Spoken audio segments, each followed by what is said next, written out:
საბჭოთა წარსულის კვლევის ლაბორატორია უერთდება ხიდების მშენებლების დიდ ღონისძიებას ხიდები ევროპასთან, რომელიც 2025 წლის 20-23 ოქტომბერს გაიმართება ქალაქ სტრასბურგში.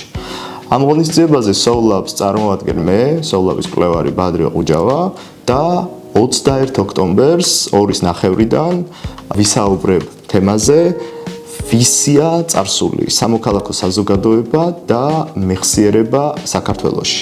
2 სიტყვით გეტყვით საბჭოთა წარსულის კვლევის ლაბორატორიაზე, ორგანიზაციაზე, რომელიც 2010 წელს დაფუძნდა და 15-ზე მეტი წიგნი, კვლევა და სხვადასხვა სახის პუბლიკაცია გამოსცა საბჭოთა წარსულთან დაკავშირებით.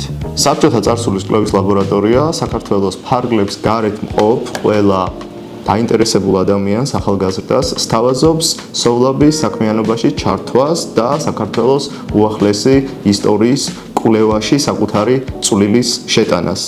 ამ და თანამშრომლობის სხვა ფორმების შესახებ მე გესაუბრებით 21 ოქტომბერს სტრასბურგში ჩვენს შეხვედრაზე, ღონისძიებაზე ხიდები ევროპასთან. ღონისძიებაზე დასწრება ყველა მსურველისათვის უფასოა და თქვენ შეგიძლიათ აღწერაში მითითებული ბმულის საშუალებით დარეგისტრირდეთ და შემოუერთდეთ ჩვენს დისკუსიას.